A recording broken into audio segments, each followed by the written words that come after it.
আবারও নজর রাখবো দমদমের বেদিয়াপাড়ায় পুড়িয়ে খুনের চেষ্টা, সেখানে অভিযুক্ত শাকব্রতকে বাঁচাতে আসরে কাউন্সিলর, হাসপাতালে ঢুকে অগ্নিদগ্ধকে হুমকি কাউন্সিলরের। মূল অভিযুক্ত সুমনের নাম বাদ দিতে চাপ দক্ষিণ দমদমের কাউন্সিলর মৃন্ময় দাসের বিরুদ্ধে অভিযোগ। কথা বলবো, অনুপ চক্রবর্তী রয়েছেন সঙ্গে। অনুপ, এই কাউন্সিলর মৃন্ময় দাস, তার যদি ঘনিষ্ঠ এই সুমন না হয়, তাহলে যে অভিযোগ পরিবার করছে যে তিনি হাসপাতালে গিয়েছেন, হুমকি দিয়েছেন, অভিযুক্ত মূল অভিযুক্ত সুমনের নাম প্রত্যাহারের কেন করছেন? এই অভিযোগটাই বা কেন উঠছে? ওই প্রশ্নটা কিন্তু উঠছে, তার কারণ হচ্ছে যে কাউন্সিলর মৃন্ময় দাস, তার বিরুদ্ধে পরিবার যে অভিযোগ করছে, তিনি কিন্তু একেবারে হাসপাতালে নির্দিষ্ট সময়, ঢোকার যে ভিজিটিং সময়, কিন্তু সেই সময় না মেনেই কিন্তু তিনি লোকজন নিয়ে গেছিলেন। এবং সেখানে গিয়ে কিন্তু একেবারে পরিবারকে যেমন বলা হয়েছে যে তাতে কোনোভাবে এই সুমন বন্দ্যোপাধ্যায় এলাইস বাগান, তার নাম যাতে অভিযোগপত্রে না থাকে, বাকি দুজনকে তিনি গ্রেপ্তার করিয়ে দেবেন। অন্য ছাড়া বলা হয়েছে, এছাড়া যে পরিবারের পক্ষে অভিযোগ করা হচ্ছে, যিনি এই আক্রান্ত অবস্থায় হাসপাতালে চিকিৎসাধীন ব্যক্তি রঞ্জিত কর্মকার, তার জোর করে বয়ান ভিডিও রেকর্ড করেছে যে এই করা হচ্ছে যে কোনোভাবে কিন্তু বাগান এই ঘটনার সঙ্গে যুক্ত ছিল না। আর এখানেই কিন্তু একেবারে প্রশ্ন হচ্ছে, সকালবেলা যখন তিনি বলেছিলেন দুর্ঘটনা শুধুমাত্র, তার পরবর্তী ক্ষেত্রে তিনি জানাচ্ছেন যে এই ঘটনায় শুধুমাত্র হাসপাতালে গিয়েছিলেন, দলেরই কর্মী তাই দেখতে গিয়েছিলেন। কিন্তু অন্যত্র বলা হচ্ছে দলের কর্মী শুধুমাত্র নয়, পরিবারের পক্ষ থেকে অভিযোগ করা হচ্ছে যে শুধুমাত্র চাপ সৃষ্টি করার জন্য কাউন্সিলর দলবল নিয়ে তিনি কিন্তু হাসপাতালে গিয়েছিলেন। পরবর্তী ক্ষেত্রে এই কাউন্সিলরই তো একটা সময় বললেন যে গোটা ঘটনার নেপথ্যে দুর্ঘটনা, কিন্তু তারপর তিনি বয়ান বদল করেছেন। তিনি বলছেন যে না, এরকম কোনো ঘটনার সঙ্গে তিনি যুক্ত নন, তিনি কোনো হুমকি হুঁশিয়ারি দিতে চাননি। কি বললেন তিনি আর কি বলেছিলেন আগে, দুটোই শুনুন। এসব ওখানে আমি গেছিলাম, আমি তাকে দেখে এসেছি। সে আমার পুরনো লোক, আমার সাথে কাজ করতো আগে, অনেক আগে, এবং সে আবার তার কাছে গেলে সে আবার বিবৃতি দিয়ে দেবে, আমার কথা বলবে যে আমি কেমন লোক বা আমি কারোর নাম তোলার জন্য তাকে বলেছি কিনা, সে সম্পূর্ণ বলে। আমি কেন বলতে যাব? পুলিশ ইনভেস্টিগেশন করে যাকে যাকে দোষী সাব্যস্ত করবে তাকে চরম শাস্তি দিক। দেখো, অভিযোগটা পুরোটাই মিথ্যে, বাজে একটা রাজনীতির গিয়ে, এটা কেন রাজনীতির কোনো সম্পর্কই নেই এখানে। এরা একসাথে সব পুজো করেছে, রাত্রিবেলা সব ভাসান দিয়ে ফেরার পথে বাইকের তেল শেষ হয়ে গেছে, এক বাইক থেকে আরেক বাইকে তেল ভরতে গিয়ে সব সিগারেট খাচ্ছিল, সবাই মদ্যপ অবস্থায় ছিল। তারপর ওই ছিটে গিয়ে তার পিঠে পেট্রোল হলে একটুখানি সিগারেটের ধোয়াতেই পেট্রোল লেগে যায়, তার পিঠটা পুড়ে গেছে। এটা অ্যাক্সিডেন্টলি ঘটে গেছে। কলোনির ছেলেরা সাধারণত সবাই তৃণমূলের ছত্রছায়ায় থাকে বা তৃণমূল সংগঠন করে। এই নিয়ে রাজনৈতিক রং কিছুজন লাগাবার চেষ্টা হচ্ছে, এখানে কোনো লাভ হবে না, এখানে কোনো রাজনৈতিক রং নেই। এবং এখনো পর্যন্ত যা জানা যাচ্ছে 30% পুড়ে গিয়েছে আহত রঞ্জিত কর্মকারের। কিন্তু এই ঘটনায় নিজের সমস্ত যোগ অস্বীকার করেছেন কাউন্সিলর, যে বক্তব্য আপনাদের সামনে রাখলাম। দক্ষিণ দমদম পুরসভার 11 নম্বর ওয়ার্ড, সেখানে তারকনাথ কলোনিতে এই ঘটনা। অভিযুক্ত স্থানীয় সুমন এবং সুশান্ত, আর দুজনই কাউন্সিলর ঘনিষ্ঠ বলে পরিচিত, এমনটাই বলছে পরিবার।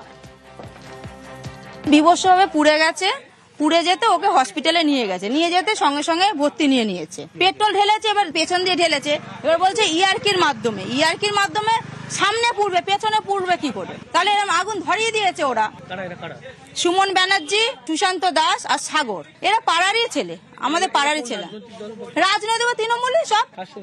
মৃন্ময় দাস কাউন্সিলর আমাদের বাড়িতে একবারও আসেনি জিজ্ঞাসা করতে যে পেশেন্টটা কেমন আছে বা কি হয়েছে না হয়েছে, কি করে হয়েছে, কিচ্ছু জিজ্ঞাসা করতে আসেনি। কথা বলবো, সান্নিক প্রতিনিধি রয়েছেন আমাদের সঙ্গে। সান্নিক, এখন কি অবস্থা এই রঞ্জিত কর্মকারের? হাসপাতাল সূত্রে আমরা যেটা জানতে পারছি, তার অবস্থা এখনো পর্যন্ত যথেষ্টই আশঙ্কাজনক। কেননা গতকাল তাকে যখন হাসপাতালে ভর্তি করা হয় তখন তার শরীরের 30% বেশি অংশ পুড়ে গিয়েছিল, এবং সেই কারণেই চিকিৎসকরা গতকাল যখন তাকে ভর্তি করেন, বার্ন ইউনিটে যখন তাকে ভর্তি করা হয়, তারপর থেকে কিন্তু তাকে কড়া পর্যবেক্ষণে রাখতে হচ্ছে। মূলত তার ভাইটাল সেটা প্রতি মুহূর্তে ফ্লাকচুয়েট করছে, এবং সব থেকে বড় কথা, তিনি বারবার জ্ঞান হারাচ্ছেন, এমনটাই কিন্তু চিকিৎসকরা জানাচ্ছেন। এবং যে কোনো রকম বার্ন ইনজুরির পরে পেশেন্টের মধ্যে শকের একটা টেন্ডেন্সি দেখা যাচ্ছে, এই শক টেন্ডেন্সি কিন্তু রয়েছে, এবং সেই কারণেই তাকে প্রতি মুহূর্তে কড়া পর্যবেক্ষণে রাখতে হচ্ছে। মূলত তার পেছনের দিকে অংশে বেশ কিছুটা পুড়ে গিয়েছে, এবং সেই জায়গায় চিকিৎসকরা যে ট্রিটমেন্ট শুরু করেছেন। এখন এটাই দেখার তার শারীরিক অবস্থা কিছুটা উন্নতি হয় কিনা। ওকে। কাউন্সিলর আমাকে এসে বলছে তুই নাকি শাহজাহান বলেছিস, হুমকি দিচ্ছে। আমি আমাদের 11 নম্বর কাউন্সিলরকে আমি শাহজাহান বলিনি, কিন্তু যারা করছে এটা শাহজাহানের থেকে বেশি। ঘটনাটা আমি দেখেছি ফার্স্ট, তখন ওইখানে আগুন জ্বালিয়ে চলে যা ভোর 5টা বাজে। আমার বাড়িতে গিয়ে বলছে আমাকে বাঁচান। আমি তখন কি বলছি, তোর কি হয়েছে? বলছেন আমাকে 3 জন পেট্রোল দিয়ে আগুন দিয়ে দিয়েছে। আমরা আতঙ্ক, সত্যি আতঙ্ক। আর এদিকে অপরাধ রুখতে পুলিশের পদক্ষেপ। নন্দকুমার থানা এলাকায় কাজ শুরু আরজি পার্টির অর্থাৎ গ্রামরক্ষী বাহিনীর। রাত পাহারা দেওয়ার জন্য স্বেচ্ছাসেবকদের হাতে তুলে দেওয়া হয়েছে বাঁশি, লাঠি, টুপি, টর্চ।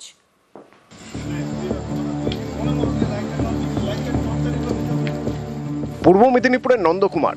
অভিযোগ, রাত হলেই এই এলাকায় বাড়ে দুষ্কৃতী দৌরাত্ম্য, কখনো চুরি, কখনো ছিনতাই।